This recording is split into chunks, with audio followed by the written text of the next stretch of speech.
Hello my dear friends, welcome to our YouTube channel edu for exam. तो चलिए मैं हाजिर हूं और आज बताने जा रहा हूं 2022 के महत्वपूर्ण करंट अफेयर्स। 2021 चल रहा था अभी, अब चलेंगे 2022 के महत्वपूर्ण करंट अफेयर्स पर। और डेली मेरी वीडियो इधर पिछले 10 दिन में जितने महत्वपूर्ण करंट अफेयर्स हैं, जितनी महत्वपूर्ण घटनाएं घटी हैं, वो सारे और उनसे सारे जुड़े हुए तथ्यों का एनालिसिस करूंगा जो आने वाली परीक्षाओं के लिए बहुत ही महत्वपूर्ण होंगे। तो चलिए ध्यान देते हैं इन प्रश्नों पर।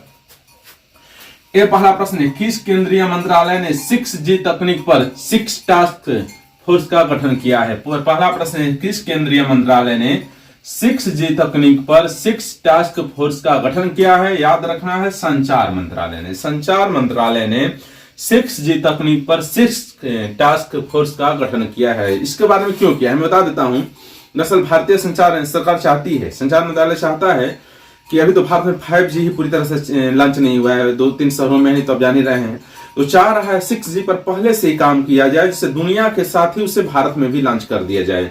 हम चाहकर भी 4G को लॉन्च नहीं कर पाए भारत दुनिया के साथ, 5G को लॉन्च नहीं कर पाए हैं। तो मंत्रालय पहले से कार्य कर रहा है, जो 6G टेक्निक आए उसको दुनिया के साथ ही भारत में लॉन्च किया जाए। इसके लिए जियो के साथ मिलकर काम किया जा रहा है। इसीलिए 6 टास्क फोर्स का गठन हुआ है कि 5G तो धीरे धीरे लॉन्च होगा ही, 6G के लिए पहले से काम किया जाए जिससे दुनिया के साथ लॉन्च किया जा सके। अब चलते हैं, स्माइल योजना किस केंद्रीय मंत्रालय द्वारा लागू की जाएगी? स्माइल योजना किस केंद्रीय मंत्रालय द्वारा लागू की जाएगी? याद रखना है, सामाजिक न्याय और अधिकारिता मंत्रालय द्वारा स्माइल योजना लागू की जाएगी। स्माइल योजना क्या है ये जान लेते हैं। स्माइल का फुल फॉर्म है support for marginalised individuals for livelihood and enterprise. SMILE का फुल फॉर्म है support for marginalised individuals for livelihood and enterprise. यह क्या है? स्माइल योजना क्या है भाई, जो सामाजिक न्याय और अधिकारिता मंत्रालय से लॉन्च कर रहा है? जरा समझते हैं, जानिए।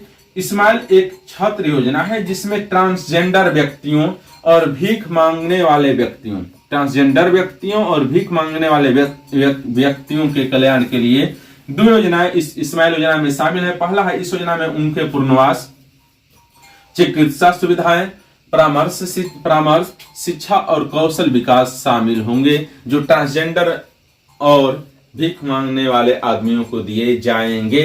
ये है स्माइल योजना जिसे लॉन्च किया है सामाजिक न्याय और अधिकारिता मंत्रालय ने। अब चलते हैं, बड़ा इंपॉर्टेंट प्रश्न है। अमेरिकी जनगणना ब्यूरो के अनुसार 1 जनवरी 2022 को विश्व की अनुमानित जनसंख्या कितनी है? अमेरिकी जनगणना ब्यूरो के अनुसार 1 जनवरी 2022 को विश्व की अनुमानित जनसंख्या कितनी है? याद रखना है, यह है 7.8 अरब। अमेरिकी जनगणना ब्यूरो के अनुसार 1 जनवरी 2022 को विश्व की जनसंख्या कितनी है? तो वो हो गई है 7.8 अरब। अब जरा इससे जुड़े महत्वपूर्ण तथ्यों पर भी हम नजर डाल लेते हैं। तो देखते हैं, दुनिया भर में हर सेकेंड 4.3 जन्म और 2 मौतों का अनुमान है। दर है, रेट 4.3 और 2 मौतों का अनुमान है। इस तरह से 1.4 अरब लोगों के साथ चीन दुनिया का सबसे अधिक आबादी वाला देश बना हुआ है। भारत 2025 तक इससे आगे निकल जाएगा, यानी आबादी के मामले में भारत 2025 तक चीन को भी पीछे छोड़ देगा। सोचिए, यहाँ इतनी भयंकर विस्फोट है आबादी की, पॉपुलेशन एक्सप्लोजन हो रहा है और इस पर हम अभी जागरूक नहीं है तो समस्याएं पैदा होगी भविष्य में, अभी पैदा हो रही हैं। चलिए, बड़ा इंपॉर्टेंट प्रश्न, भारत में पाई जाने वाली भैंसों की 19वीं अनूठी नस्ल के रूप में किसे मान्यता दी गई है? भारत में पाई जाने वाली भैंसों की 19वीं बुफेलोज की 19वीं अनूठी नस्ल के रूप में किसे मान्यता दी गई है?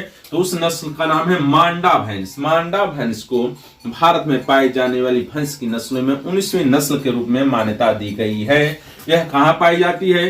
तो मांडा भैंस पूर्वी घाटों और उड़ीसा के कोरापुट क्षेत्र में पाई जाती है। मांडा भैंस पश्चिमी घाटों और उड़ीसा के कोरापुट क्षेत्र में पाई जाती है। इसे मान्यता कौन देता है? इसे मान्यता देता है NBAGR। इसे मान्यता देता है NBAGR। तो NBAGR का फुल फॉर्म क्या है, जरा ये भी जान लेते हैं। इसका फुल फॉर्म है national bureau of animal genetic resources. NBAGR का फुल फॉर्म है national bureau of animal genetic resources. अब चलते हैं, बड़ा इंपॉर्टेंट प्रश्न है, किस देश ने खाद्य आपातकाल नियमों की घोषणा की है? किस देश ने खाद्य आपातकाल नियमों की घोषणा की है? तो देश है श्रीलंका। श्रीलंका ने वहां कला बाजार की अनियमितताओं और जमाखोरी रोकने के लिए बहुत ही कड़ा कानून लागू किया है और इससे ऐसी समस्या हो गई है, शायद वहां फूड इमरजेंसी लागू हो जाए, उत्पन्न हो जाए। तो ये बड़ा इंपोर्टेंट है। श्रीलंका के राष्ट्रपति कौन है? गोतबाया राजपक्षे, और वहां की राजधानी है जयवर्धनपुरा। वहां के प्रधानमंत्री हैं महिंद्रा राजपक्षे। यह बड़ा इंपोर्टेंट प्रश्न है। भारत ने किस देश के साथ मिलकर प्रसिद्ध क्लाशनिकोव असॉल्ट राइफलों का निर्माण शुरू किया है? उत्तर होगा रूस। भारत ने रूस के साथ मिलकर प्रसिद्ध क्लाशनिकोव असॉल्ट राइफलों का निर्माण शुरू किया है। ये बड़ा इंपोर्टेंट प्रश्न है। पुस्तक the monk who transformed UP, the monk who transformed UP के लेखक कौन है? याद रखना है, इसके लेखक हैं Shantanu Gupta. The man who transformed UP के लेखक हैं शांतनु गुप्ता। यह योगी आदित्यनाथ के राजनेता बनने की यात्रा पर है।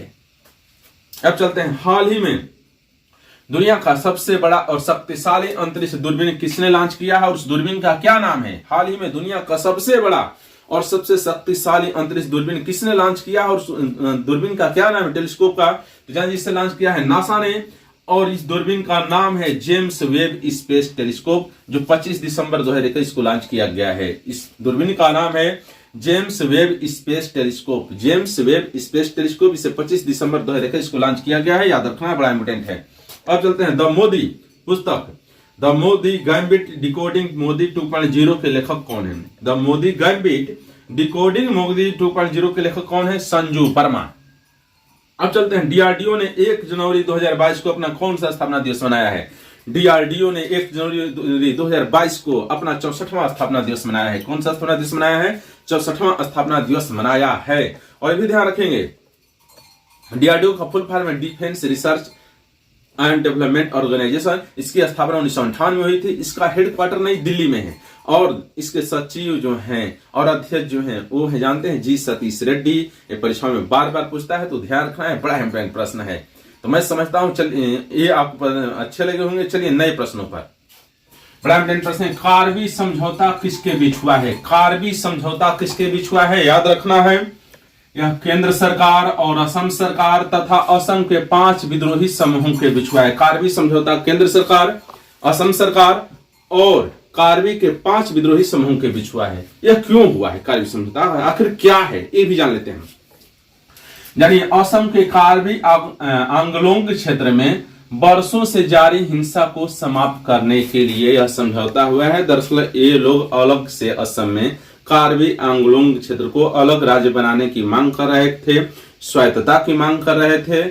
ये बहुत लंबे समय संघर्ष कर रहे थे, उसको समाप्त करने के लिए समझौता हुआ है। तो जानिए कार्बी क्या है? कार्बी असम के आंगलोंग और दिमाह साओ के पहाड़ी जिलों में पाए जाने वाला प्रमुख आदिवासी समूह है। कार्बी जो है, कार्बी असम के आंगलोंग और दिमाह साओ के पहाड़ी जिलों में पाए जाने वाला प्रमुख आदिवासी समूह है।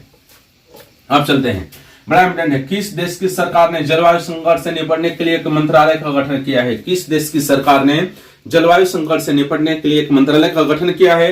याद रखना है, ग्रीस की सरकार ने जलवायु संकट से निपटने के लिए एक मंत्रालय का गठन किया है।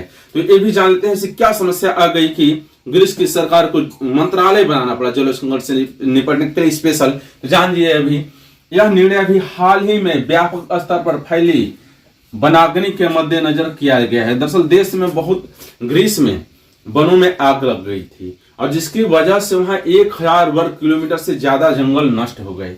इसी वजह से आप ऐसी आपदा स्थितियां दोबारा पैदा न हो, यदि पैदा होती है तो कैसे उस पर नियंत्रण किया जाए, इन सब सारी चीजों को ध्यान में रखने के लिए एक स्पेशल मंत्रालय का गठन किया है, जलवायु आपदा प्रबंधन मंत्रालय का, वो ग्रीस सरकार ने। जानते हैं, मैंने अभी बताया है, अभी हाल ही में वहां पर जंगलों में आग लगी थी, जिसकी वजह से इविया द्वीप और दक्षिणी ग्रीस में 1000 वर्ग किलोमीटर यानी 385 वर्ग मील में अधिक जंगल जलकर नष्ट हो गए हैं। इसी वजह से भविष्य में कोई इसकी पुनरावृत्ति न होती, पुनरावृत्ति होती है तो नियंत्रण कैसे पाया जाए, उससे निपटने के लिए यह जो है स्पेशल मंत्रालय का गठन किया है ग्रीस सरकार ने। यह मंत्रालय अग्निशामक, आपदा राहत और जलवायु परिवर्तन के कारण बढ़ते तापमान के अनुकूल नीतियों पर गौर करेगा। यह जो मंत्रालय होगा अग्निशामक, आपदा राहत और जलवायु परिवर्तन के कारण बढ़ते तापमान के अनुकूल नीतियों पर गौर करेगा और सलाह देगा। तो जानते हैं, ग्रीस को यूनानी कहा जाता है, यहाँ की राजधानी है एथेंस। और जानते हैं यहाँ का प्रसिद्ध शासक हुआ जो विश्व विजेता कहलाया, सिकंदर महान। क्यों कहलाया? उसने यूरोप से एशिया तक अपने साम्राज्य का विस्तार बहुत कम समय में कर दिया था। जानते हैं 33 वर्ष की उम्र में मृत्यु हो जाती है उसकी। अलेक्जेंडर जिसे कहा जाता है, सिकंदर महान जो फिलिप का पुत्र था, इसी ग्रीस यूनान का रहने वाला था। अब चलते हैं, बड़ा इंपॉर्टेंट प्रश्न है। ऑक्सफोर्ड इंग्लिश डिक्शनरी द्वारा साल 2021 के लिए किस वर्ड को वर्ड ऑफ द ईयर चुना गया है? ऑक्सफोर्ड इंग्लिश डिक्शनरी द्वारा साल 2021 के लिए किस वर्ड को वर्ड ऑफ द ईयर चुना गया है? याद रखना है, वर्ड है वैक्स, VAX, वैक्स। यह लैटिन शब्द जो है वाइका से वो लिया गया है। इसका अर्थ होता है गाय, काउ। यह लैटिन शब्द वाइका से लिया गया है, इसका अर्थ होता है गाय या काउ। जानते हैं मेरियन वेबसाइटर द्वारा किसको चुना गया है? तो वैक्सीन, जो वैक्सीन कोरोना की लग रही है उसको चुना गया है मेरियन वेबसाइटर द्वारा word of the year 2021। Oxford English द्वारा चुना गया है वैक्स को। अब बड़ा इंपॉर्टेंट प्रश्न है, एकीकृत प्रबंधन प्रणाली IMS, इस IMS का फुल फॉर्म है इंटीग्रेटेड मैनेजमेंट सिस्टम्स। एकीकृत प्रबंधन प्रणाली प्राप्त करने वाली दक्षिण रेलवे की पहली रेल कौन सी बनी है? दक्षिण रेलवे की पहली रेल कौन सी बनी है? जानिए, एकीकृत प्रबंधन प्रणाली प्राप्त करने वाली दक्षिण की पहली रेल बनी है, वो है चेन्नई मैसूर चेन्नई शताब्दी एक्सप्रेस। चेन्नई मैसूर चेन्नई शताब्दी एक्सप्रेस जो है वो एकीकृत प्रबंधन प्रणाली प्राप्त करने वाली दक्षिण की पहली रेल बनी है और पूरे भारत की दूसरी रेल है। तो जानते हैं ये क्या होता है, ये प्रमाण पत्र क्या है, जिसे अभी तक 2 ही ट्रेनें पाई हैं। तो जानते हैं जो IMS होता है यह प्रतिष्ठित प्रमाणन को प्राप्त करने वाली, जानिए IMS जो है इंटीग्रेटेड मैनेजमेंट सिस्टम सर्टिफिकेट प्राप्त करने वाली पहली ट्रेन जो है शताब्दी ट्रेन और भारतीय रेलवे की एकमात्र दूसरी एक्सप्रेस ट्रेन है। जो चेन्नई मैसूर चेन्नई शताब्दी एक्सप्रेस है, IMS सेवा प्राप्त करने वाली पहली शताब्दी ट्रेन और भारतीय रेलवे की एकमात्र दूसरी एक्सप्रेस ट्रेन। शताब्दी ट्रेनों में पहली है, एक्सप्रेस ट्रेनों में दूसरी है। तो जानिए IMS प्रमाणित होने वाली पहली भारतीय रेलवे कौन सी है? तो IMS प्रमाण पत्र पाने वाली पहली भारतीय रेलवे ट्रेन का नाम है हबीबगंज हजरत निजामुद्दीन, हबीबगंज भोपाल एक्सप्रेस। हबीबगंज हजरत निजामुद्दीन हबीबगंज भोपाल एक्सप्रेस जो है IMS प्रमाण पत्र पाने वाली भारत की पहली ट्रेन है। तो IMS प्रमाण पत्र होता क्या है भाई, ये भी जरा हम लोग जान लेते हैं। जानिए IMS का फुल फॉर्म मैंने बताया है इंटीग्रेटेड मैनेजमेंट सिस्टम। यह प्रमाण पत्र किन ट्रेनों को दिया जाता है? अभी मात्र 2 ही ट्रेन पाई है, ऐसे क्या बात है इनमें? इस प्रमाण पत्र में ऐसी क्या बात है, किस मापदंड पर दिया जाता है, जरा ये भी जान लेते हैं। तो जानिए यह ट्रेन के विश्व स्तरीय रखरखाव, पर्यावरण के अनुकूल संसाधनों और यात्रियों की सुविधाजनक और सुरक्षित यात्रा का प्रमाण पत्र है। यानी यह उसी ट्रेन को दिया जाता है जिसमें विश्व स्तरीय फैसिलिटी मौजूद हो, उसमें विश्व स्तरीय संसाधन और सुविधाएं हों और सेफ्टी का मानदंड भी वर्ल्ड लेवल पर हो, उससे ही IMS प्रमाण पत्र दिया जाता है। और ये अभी तक मात्र 2 ही भारतीय ट्रेनों को मिला है और शताब्दी में एक ही ट्रेन है जो चेन्नई मैसूर चेन्नई एक्सप्रेस है। ये आप ध्यान देंगे। ये बड़ा इंपॉर्टेंट प्रश्न है। बिग वैश लीग के लिए साइन अप करने वाले पहले भारतीय क्रिकेटर कौन है? बिग वैश लीग के लिए साइन अप करने वाले पहले भारतीय क्रिकेटर हैं उन्मुक्त चंद जो है बिग वैश लीग के लिए साइन अप करने वाले पहले भारतीय क्रिकेटर हैं। दुनिया की सबसे बड़ी मेट्रो लाइन कहां शुरू की गई है? चीन में। दुनिया की सबसे बड़ी मेट्रो लाइन कहां शुरू की गई है? चीन में। अब चलते हैं, किस भारतीय ग्रैंड मास्टर ने सर्बिया में आयोजित 5वां रुजना गोरा शतरंज टूर्नामेंट जीता है? किस भारतीय ग्रैंड मास्टर ने सर्बिया में आयोजित 5वां रुजना गोरा शतरंज टूर्नामेंट जीता है? याद रखना है पी इनियान ने जीता है, जो तमिलनाडु के रहने वाले हैं। तो इसका आयोजक कौन? इसका आयोजक है FIDE, जिसे हम कहते हैं अंतरराष्ट्रीय शतरंज महासंघ।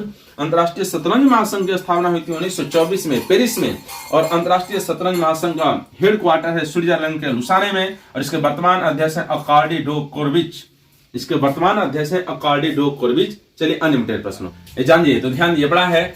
SpaceX द्वारा सभी सिविलियन यात्रियों के लिए पहला अंतरिक्ष अभियान किस यान द्वारा भेजा गया है? SpaceX द्वारा सभी सिविलियन यात्रियों सहित पहला अंतरिक्ष अभियान किस यान द्वारा भेजा गया है? उस यान का नाम है क्रू ड्रैगन अंतरिक्ष यान। SpaceX द्वारा सभी सिविलियन यात्रियों सहित पहला अंतरिक्ष अभियान किस यान द्वारा भेजा गया है? तो उस यान का नाम है क्रू ड्रैगन अंतरिक्ष यान।